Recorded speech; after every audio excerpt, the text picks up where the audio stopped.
Vamos lá. Estamos gravando.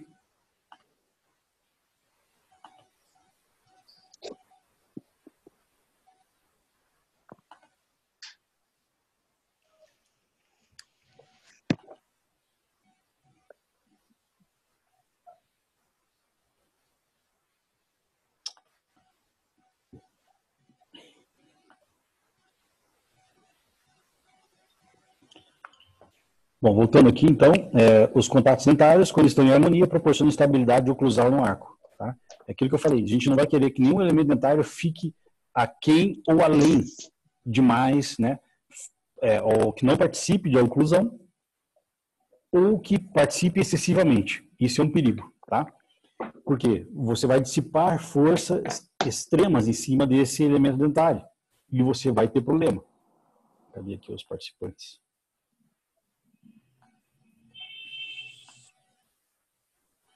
Então, você tendo... Só vou deixar a Fernandinha aqui, que vai ser minha porta-voz. Espera aí. Aí.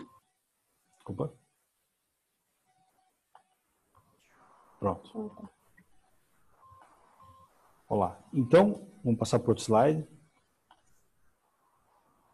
E aí, quando a gente fala de oclusão, a gente vai entender alguns conceitos, né? Alguns já faz tempo que não observam isso, não leem, não estudam, mas eu quero que os senhores voltem a esse conceito porque é de fundamental importância. São duas situações, né? Nós temos a curva de Spee, tá? E nós temos a curva de Wilson. Elas são de extrema importância porque é a forma com que essas duas arcadas começam a se correlacionar, né? Então, o posicionamento dessas arcadas remetem, em virtude da posição da mandíbula e todo o sistema de mastigação, eles, de forma geral, se reúnem dessa forma. E essas duas linhas, que eu chamo de curva de Spee e curva de Wilson, né? Aqui de Oxford 92, são de extrema importância. Por quê? Quando vocês forem fazer, né, o registro interoclusal do teu paciente, vocês vão ter lá o rodete de cera, que pode ser trabalhado em cima da barra, ou pode ser trabalhado direto com uma base de placa, né, com um sistema parafusado, essa placa parafusada em um dos mini pilares que tem sobre o teu protocolo, muitas vezes, você vai ter que registrar, né, todo esse conjunto com a arcada antagonista. E na hora de você desgastar, ou se não tem a arcada antagonista, que você vai fazer um APT, ou um protocolo superior e inferior, você vai ter que ter em mente essas curvas aqui, né? Observar que comparando a arcada, que é um U, né, lado direito, né, muitas vezes o lado direito da arcada, lado direito e lado esquerdo. Então, ela tem uma inclinação antero-posterior, né, chamada de curva de Spee, e uma curva, né, acompanhando a linha oclusal dos elementos dentários da arcada direita para a esquerda. Então, ele faz como se fosse um U, tanto antero-posterior quanto da direita pela esquerda, num corte proximal. Então, gente, e o que isso vai determinar para mim, essas duas linhas? A forma como que essas arcadas se intercorrelacionam, né? A curva de Wilson vai determinar a nossa oclusão das cúspides palatinas nas linhas, nos sulcos oclusais dos inferiores. Então, isso é de extrema importância estar salientando isso para vocês, para que não fujam dessa ideia da curva de Wilson e de Spee, principalmente de cobrar isso do laboratório, né? Se vocês, poxa vida, não está legal, não foi feito, tá? Não foi feito isso. Só que, isso eu remeto a vocês, quando estão com a cera em boca do paciente, né? Que vocês muito se limitam a só ocluir, né? Ver a altura mais ou menos, às vezes nem olha onde ocluiu corretamente, né? Uma é a altura, a outra é aonde vai ocluir. Se o paciente puxar a mandíbula para a direita ou para a esquerda, né? Tudo isso só foca com isso. mas será que no meu rodete de cera que eu delimitei, você está fazendo essa curva, né? Às vezes você pode comprar, já vem aquelas laminazinhas que conformam a curva de espia de Wilson, que ela faz uma conchinha. Quem tem laboratório mexe muito com isso, né? Então, o seu Petrúcio está aí hoje? Não está aqui? Petrúcio não está? Não está. Então, assim, seria interessante, né, se ater a esse momento de observar essas duas linhas, porque vai fazer diferença no trabalho lá do seu protocolo posteriormente. Outra informação importante que a gente passa para vocês, que é a máxima intercuspidação habitual, né? Essa relação maxilo-mandibular, ela é uma relação mais dentária ou mais uma relação mais articular?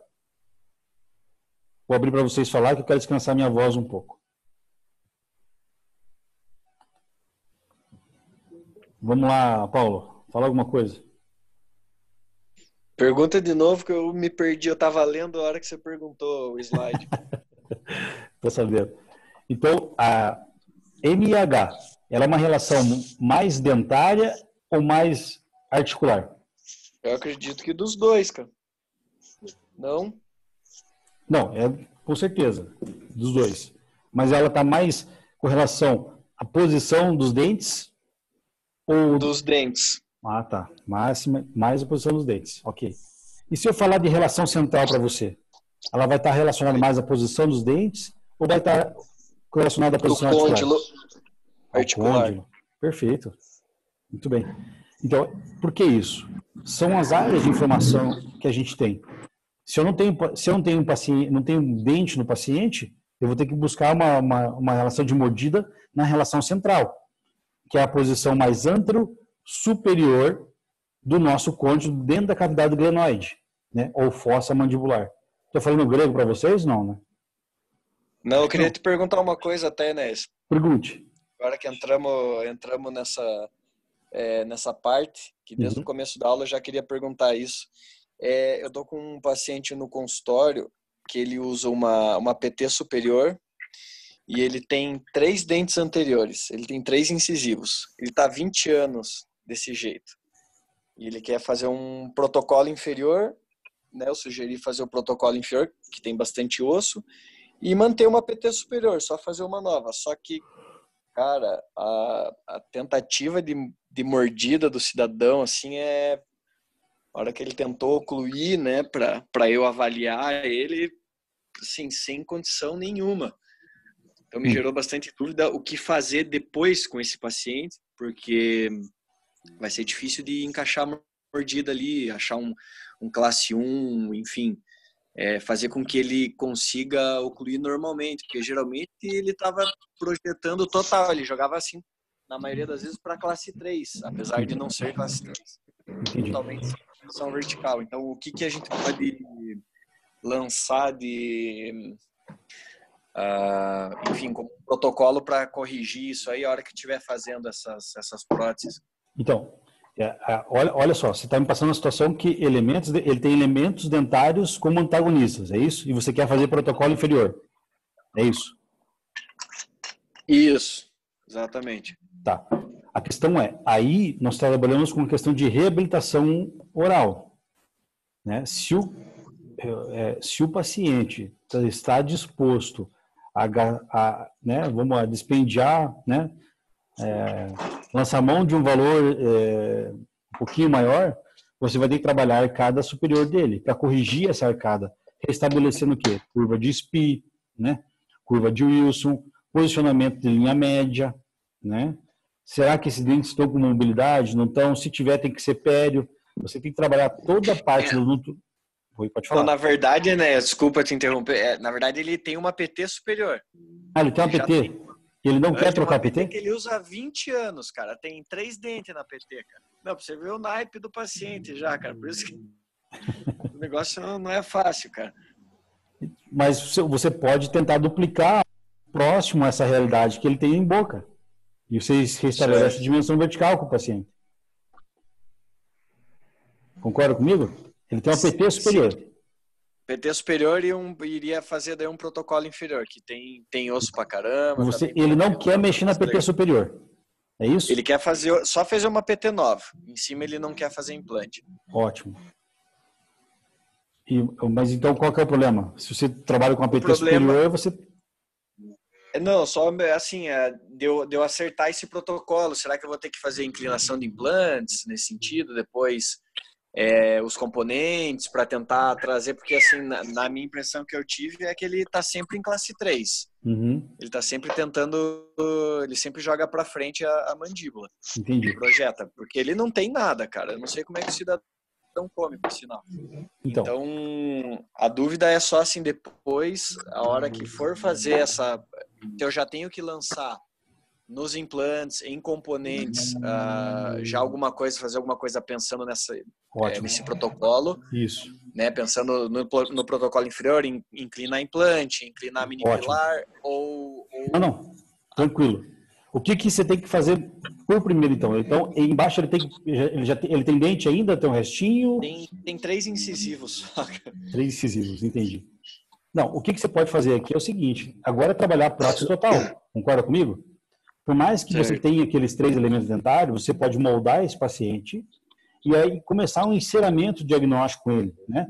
Isso quer dizer o quê? Você pode fazer uma montagem, começar...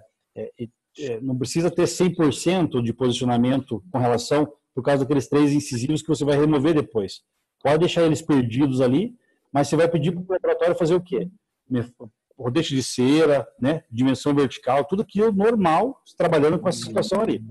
Se aqueles 3 incisivos trabalharem na altura da dimensão vertical, ou eles trabalharem na questão da estética, você faz a montagem até próximo a ele e deixa sem montagem aonde estão os incisivos, entende? E você faz a montagem normal, como se fosse fazer uma PT nova, ok? Agora, se você não conseguir ocluir, né, e não ter um direcionamento inicial, você vai ter pelo menos uma noção de localização dos seus implantes. Entende? Pelo menos até a montagem dos dentes em cera. Isso é fundamental. Sempre. Tá? Procure sempre fazer montagem dos dentes em cera antes de fazer protocolo. Por quê? Direcionamento de posição dos implantes. Por mais que não seja 100% preciso a localização dos seus implantes, na hora que você vai chegar, você fala assim, poxa, você evita, por exemplo, o perigo de vestibularizar demais o implante e agir com a chave de inserção justamente numa área extremamente estética, como já aconteceu isso N vezes ali no SOEPAR, né? Alguns de vocês já tiveram um probleminha de ter que tirar um dente, instalar o protocolo e depois colar e avisar o paciente que aquele elemento tal tem que ser removido e ser trocado toda vez que ele for remover aquela prótese. Então, isso que a gente está discutindo agora vai resolver esse tipo de problema. Entendeu? Beleza. Aí... Fazer um planejamento reverso, então, mesmo. É um planejamento reverso, exatamente. Então, se você tiver um dificultador, que são aqueles 3 elementos ali embaixo, se você não conseguir, agora, a curva de SPI, tudo perfeito, nesse primeiro momento, não se desespere. Ele vai te dar pelo menos a posição mais ideal dos seus implantes e do teu componente intermediário. Entende? Se o teu implante ficar angulado e você estiver numa posição que você, por exemplo, você teve que colocar mais palatinizado o implante. Mas, nessa posição aqui, tá me vendo no vídeo aí? Tô, Aqui. Se eu coloquei nessa posição e ficou ruim para colocar meu componente aqui embaixo, mas se eu, na mesma posição, eu deslocar ele mais para a palatina e eu coloco meu componente angulado, ele já fugiu da porção incisal do meu incisivo, por exemplo. Entende? Então, deixa eu ver uma situação aqui. Anotações, deixa eu baixar isso. E um pouco também depois, Genésio vai ter adaptação dele também, né? Neuromuscular, o cara vai ter que se adaptar também, né? Porque vai mudar tudo. Não tem nada, né? Isso também, né? Isso que você acabou de falar. Aonde vai essa conversinha? Isso Lá bem no escrito. começo já. Oi? No começo e no prontuário, né? Exatamente, lá no contratinho que você assina com ele, né? Devido às perdas de dimensões verticais, aí você bota altura da mordida entre parênteses, tudo assim de forma bem escrita, técnica e de uma forma bem simples entre parênteses. E você já vai informando ele, para evitar o problema lá no futuro. Ah, mas o senhor assinou. Puxa, infelizmente, expliquei. Por quê? Você vai explicar isso para ele, não vai, Paulo? Você vai Sim, explicar, você vai sim. explicar. Não tem erro. Já foi explicado até, Já, só que é difícil de entrar na mente do cara, né? aí o que ele vai falar depois? O senhor não me falou. Aí você pega o contrato e mostra para ele. Tá aqui, ó. Entende? Então, deixa eu Sim. tentar fazer aqui. É difícil, eu tô com o mouse aqui, é ruim de trabalhar. Ó, se eu tiver uma posição de implante aí, ó, aqui está meu implante, né? Aqui eu tenho, deixa eu ver, a minha maxila. Deixa eu mudar aqui.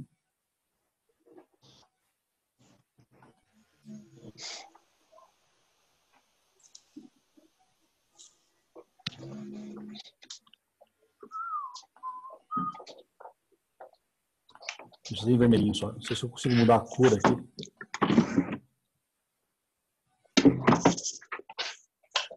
Aqui. Tem meu implante, né? Se na hora de eu colocar meu componente aqui, ó, eu sou obrigado a vestibularizar aqui demais meu implante. E aqui eu tenho minha maxila. Né? Estou exagerando aqui, só para vocês entenderem a posição. Né? E azulzinho é meu implante.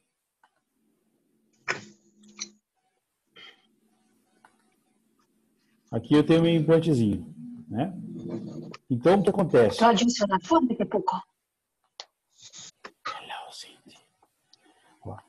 Aqui, ó. Eu tenho meu implantezinho aqui. Poxa vida, mas se eu fiz meu planejamento reverso, né? Que a minha prótese vai sair, que a melhor posição para ele é aqui, ó. Né? O meu elemento dentário é aqui. Na hora de eu botar meu componente de prótese, se eu colocar um intermediário, eu mesmo inclinando ele, ó, eu coloco um intermediário, ele está angulado aqui. Lá o da Arxis, ele me fornece até quantos graus, pessoal? Arxis. 20. Opa, 20. E sistema Ankylos, né? Neodente, etc, etc, etc. Quais angulações que eles me dão já pré-pronto? Tem 17, né? 17 e... Tem uma menor daí, né? Não lembro qual que é a menor. Maior. Maior? Uhum. 17 e 30 graus. Tá? Porra! 17 e 30 graus. São as duas angulações. Tem algumas empresas que fazem 27 graus para dar um migué, para fugir de 30 graus, né? Porque é patenteado. Agora está caindo tudo, né? Então, veja bem. Então, aqui eu tenho em rosa o meu componente intermediário, né? Na hora de eu usar a chave, aqui, ó, o que vai acontecer com a chave? Vai pegar bem no incisivo, ó. Esse problema vocês vão enfrentar sempre, sempre, sempre, sempre, sempre. Aí, no planejamento reverso, aí sim. Aí eu tenho aqui a minha maxila de novo, né? Aí, o que eu fiz? Eu planejei a minha prótese. Eu planejei minha prótese aqui. Aí, com o elemento dentário saindo nessa posição aqui. Muito bem. Agora sim. Se eu me obrigar a colocar meu implante deitado, né, vestibularizado aqui, assim, ó. Deixa eu apagar aqui, eu exagerei um pouquinho. Agora,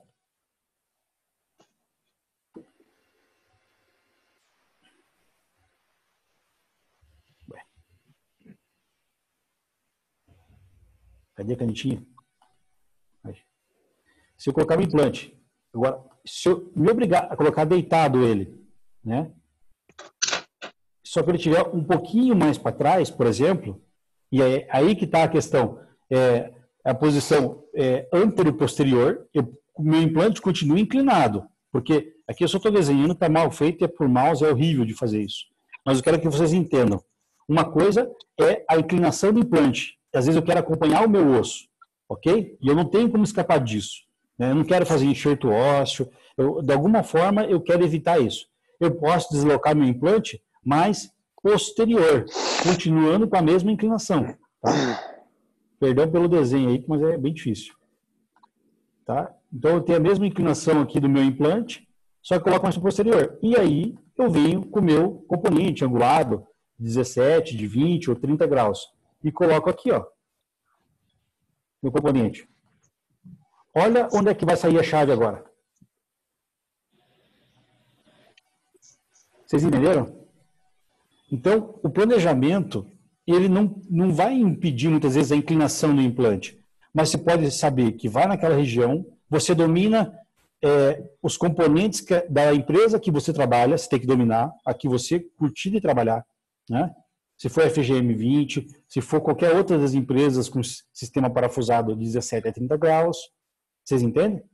Então, vocês vão permitir, para evitar aquele problema desse teu paciente, Paulo, justamente isso aqui, ó. E automaticamente você não vai interferir no tipo de oclusão que você tem, tá?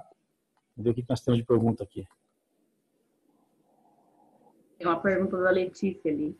Sim, ó, Letícia, uma prótese provisória pode ajudar nessa reprogramação neuromuscular? Sim ou não? Pode. Pode. Professor, Pode falar. quanto tempo que leva essa reprogramação neuromuscular? Quanto tempo seria ideal eu entrar com a prótese provisória antes, para depois o paciente não ficar reclamando já naquele estágio do pós-cirúrgico e tudo mais, que daí é mais complicado, porque daí você já começa a fazer a prótese definitiva e ele já começa a ficar meio, né? Então, a gente, que assim, reprogramação neuromuscular, ela geralmente é mais para pacientes sintomáticos, né? O paciente que vem para prótese total, para fazer protocolo, prótese total, você às vezes não tem qual que é o risco, né? De você estabelecer uma dimensão vertical para esse paciente, ou aquém, né? Ou além que invade o espaço do repouso. E aí você vai ter um problema grande, você vai ter que trocar toda aquela estrutura, né? A estrutura não, você vai ter que reaplicar todo o teu acrílico de acordo com a dimensão vertical que você propôs. Então, assim, não para reprogramar o paciente, para ter uma nova mastigação, mas para avaliar o teu paciente se aquela dimensão vertical para ele está adequada, se está próximo naquela posição de máximo conforto desse paciente. Tá? Então, para que vai servir a nossa prótese provisória? E isso é bem interessante você salientar, porque para quem quer fazer prótese protocolo carga imediata, né, eu gosto já de fazer com estrutura pronta, tudo. Mas a tua observação, Letícia, o que é importante? É você colocar o paciente diante de uma prótese provisória, que vai gerar em torno de 2 a 3 meses, tá? Que já está dentro do período de neoformação óssea, de óssea integração, ok? Até 90 dias. Eu gosto particularmente de mexer em estrutura de protocolo, geralmente de 4 a 5 meses, mínimo 120 dias, né? O que, nesse período, você já vai verificar com esse paciente, né? Se fisiologicamente ele já está adaptado, porque você vai enfrentar da seguinte forma: pacientes que falam, doutor, ou escapa ar, né? Uma questão de ligação entre mucosa e a prótese, a gengiva artificial, né? Após a gengiva artificial, ou pode ser que o paciente esteja, eu me sinto desconforto na hora de morder, né? Então, você está salientando uma coisa importante com relação à prótese provisória, que em muitos casos, né, que quem não domina a técnica de restabelecer uma dimensão vertical adequada do paciente, a gente possa estar utilizando para corrigir qualquer problema que venha depois. Então, esse período com uma prótese provisória, eu não diria para a reprogramação neuromuscular, né? Eu diria mais para a questão de óssea, integração e adaptação neuromuscular desse paciente com aquela prótese que você confeccionou. E aí entra uma das minhas na minha opinião, que se diz o quê? É muito importante a gente estabelecer com a prótese provisória se aquele paciente se adapta bem àquela dimensão vertical que você estabeleceu para ele, né? Que pode estar errada? Pode. Você pode colocar o paciente mordendo, invadindo o espaço o espaço funcional livre. Invadiu o espaço funcional livre, o paciente nunca vai descansar a boca. É complicado. Ele sempre vai ter a sensação que ele poderia fechar mais a boca, né? Ou você pode estabelecer uma dimensão vertical aquém, e o paciente vai ter aquele, já como se fosse um desgaste oclusal forçado. Então, um período bom de utilização aí, já remetendo também à questão de ósseo-integração, 120 dias, tá? Podemos ser, em muitos casos, quando tem bastante osso, 90 dias, né? Maxila em área enxertada, isso pode variar, né? Mesmo porque você, em área enxertada, você vai ter um período de enxerto para depois instalar a prótese, depois analisar toda a oclusão do paciente, né? Para depois você estabelecer a prótese final do teu paciente. Então, essa questão de restabelecimento neuromuscular pode-se trabalhar entre 90 e 120 dias, sem problema nenhum. Ok? Obrigada, professor. Vamos lá. Então, eu estava falando da historinha lá no primeiro bloco, né? E acho que eu não terminei a historinha, né? E o cara lá estava usando protocolo, ele perdeu 2 parafusos, né? E o paciente voltou para esse paciente e, pelo que eu vi, o paciente queria o dinheiro de volta, né? Então, de repente, uma questão de ajuste oclusal, uma questão de adaptação, de repente, uma questão de planejamento reverso. Então, tem que se observar tudo isso para amenizar esses problemas futuros, gente, tá? Porque o paciente que faz um protocolo cerâmico aí, que custa, gira em torno aí de uns 30 mil, pelo menos, 30, 40 mil, de repente, com o sistema que você trabalha, ou o teu custo-benefício, a pessoa não vai admitir que isso fique caindo, parafuso, que não fique soltando, né? Então, eu quero que vocês observem isso, que a oclusão e a observação a todos esses conceitos que a gente está passando é de extrema importância, beleza? Na dentística, o posicionamento que devemos levar em conta sempre é máxima intercuspidação habitual. Então, quando a gente fala em dentística ou toda parte de restauração dos elementos dentários, prótese fixa também, a gente vai trabalhar com máxima intercuspidação habitual, né? Quando trabalha somente com a rotação do côndilo, né? Você fechou e bateu a oclusão. Então, a gente está trabalhando com máxima intercuspidação habitual. Por quê? A gente quer saber, então, se eu tenho trabalhando na dentística, se eu trabalho na prótese fixa, em qual área do implante que a gente vai utilizar MH? Qual tipo de prótese? Prótese. Sobre implante. Sobre implante.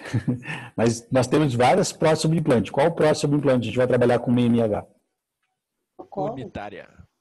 Unitária ou parcial fixa. Beleza? Ó, mais 10 minutos. Cara, tá rendendo a aula. Eu não rodei nem pouco. Nossa, eu vou ter que soltar mais. Parece que na graduação o troço passa muito rápido. Aqui não. Vou falar para vocês, é melhor dar aula para vocês. Deixa eu fechar isso aqui.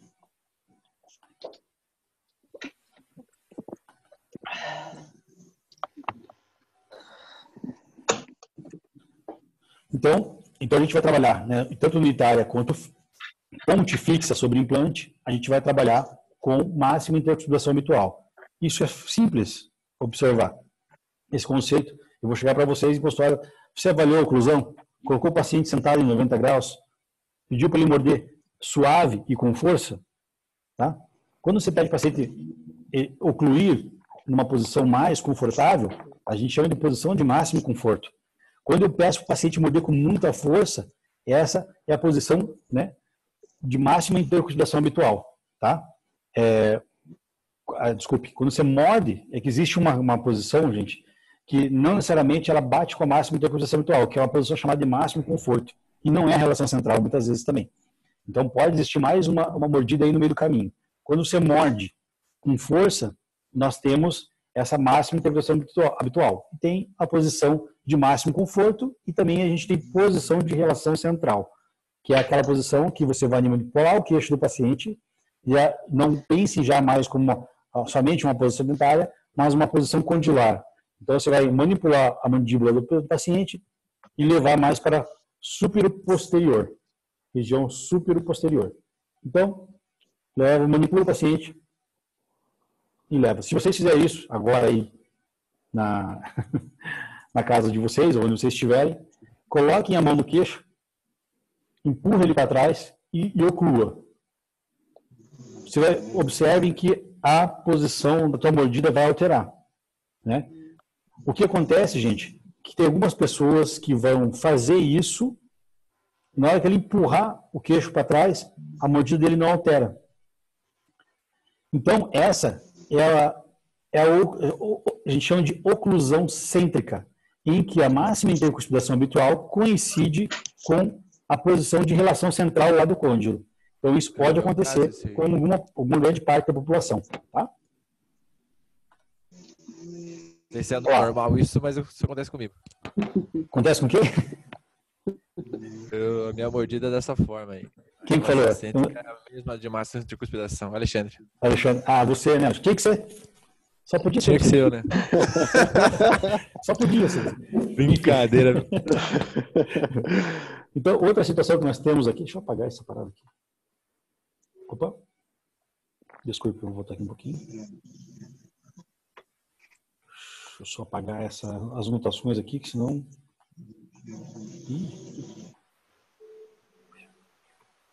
Meus desenhos magníficos. Então, quando a gente fala de relação cêntrica, é a posição mais antero-superior no côndilo, na cavidade glenoide. Tá? Eu vou tentar mostrar isso no desenho esquemático para vocês aqui. E a RC aplica-se quando trabalha com a translação do côndilo. Né? A gente precisa trabalhar quando você precisa envolver as guias e você não tem referência nenhuma. Então, o que você vai utilizar? Relação central. É aquela que você vai utilizar no tiozinho que não tem dente nenhum.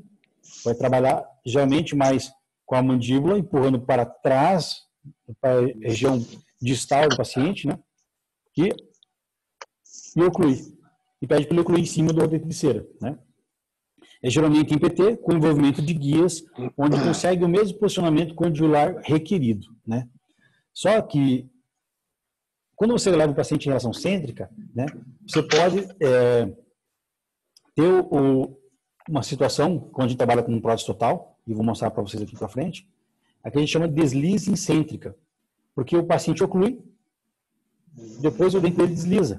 Quando você tiver todas as cúspides encaixadas na sua futura prótese, você vai ver que não vai estar um encaixe 100% como se fosse um paciente dentado. Mesmo porque a prótese total, você tem que ter a angulação dessas cúspides sempre uma angulação menor, não tão retentiva. Entende? Então, vocês vão ter isso para trabalhar e tomar cuidado na hora de fazer esse teu protocolo. Porque se você levar para trás, né, tem pacientes que você leva demais esse côndilo, quando ele vai morder, o seu dente já fica muito mais para trás, tá? E não fica na posição. E aí você vai ter que fazer uma remontagem do caso. Isso já aconteceu N vezes comigo. Você leva o paciente em RC e depois é como se ele tivesse um relaxamento da musculatura da relação central e ele levasse uma outra posição em MIH. É incrível, mas só vai fazer isso com o paciente na cadeira e vocês utilizando a prova do dente. Não tem jeito, não tem como escapar disso, tá? É por isso que tem a prova, né? Você faz os registros interoclusais e depois vem para a prova. E você vai conferir se o paciente, de repente, não deixou um lado do músculo mais tônico, né, mais enrijecido, e acaba que mudando a posição da arcada dele, a posição da mandíbula, e dificultando o teu registro interoclusal. Tá? Então, trabalhamos com RC para prótese total, para protocolo, e trabalhamos com MH para prótese fixa, ou prótese unitária, ou ponte fixa sobre implante.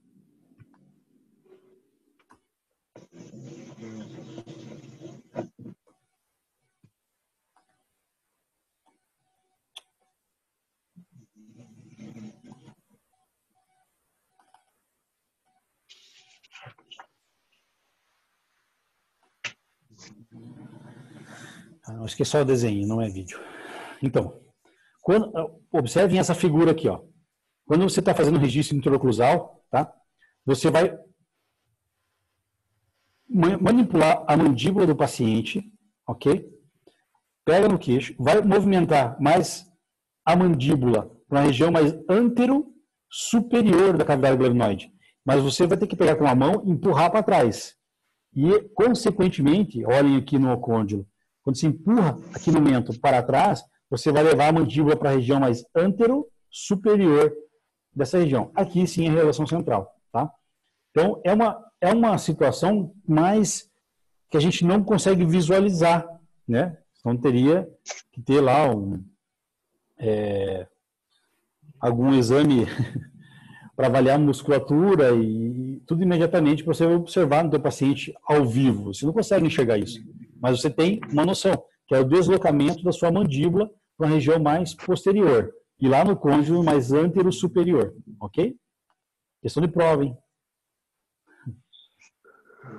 É aquilo que eu estava falando para vocês. Naquela posição anterior, quando eu levo a minha mandíbula, empurrando ela para trás, e o côndilo fica na região mais antero-superior, muitas vezes, nos contatos dentários, nessa posição do côndilo, todos eles já estão em posição, que é o caso do nosso querido Alexandre, né? Que é quando a máxima intercuspiração coincide com a posição de relação central, tá? Isso a gente chama de oclusão cêntrica. E agora, com relação a gente falou um pouquinho de estática, né? Então, temos máxima intercuspiração, relação de oclusão cêntrica e relação cêntrica. Nós temos 3 situações. E a gente, cara, dentro dessa situação toda, né, a gente pode ter uma quarta oclusão estática, né, que eu não coloquei aqui em aula, que é a oclusão de máximo conforto, que ela pode estar entre RC e MIH. Ela não é nem uma máxima intercuspiração e nem a relação central. Ela é uma posição que o paciente fecha a boca e é um momento de máximo conforto para ele. Tá? Isso, vocês podem observar depois que pode acontecer interferência nessa diferença entre relação cêntrica e máxima intercuspiração habitual, né? Que pode ter aqueles contatos prematuros, gente, né? Que o paciente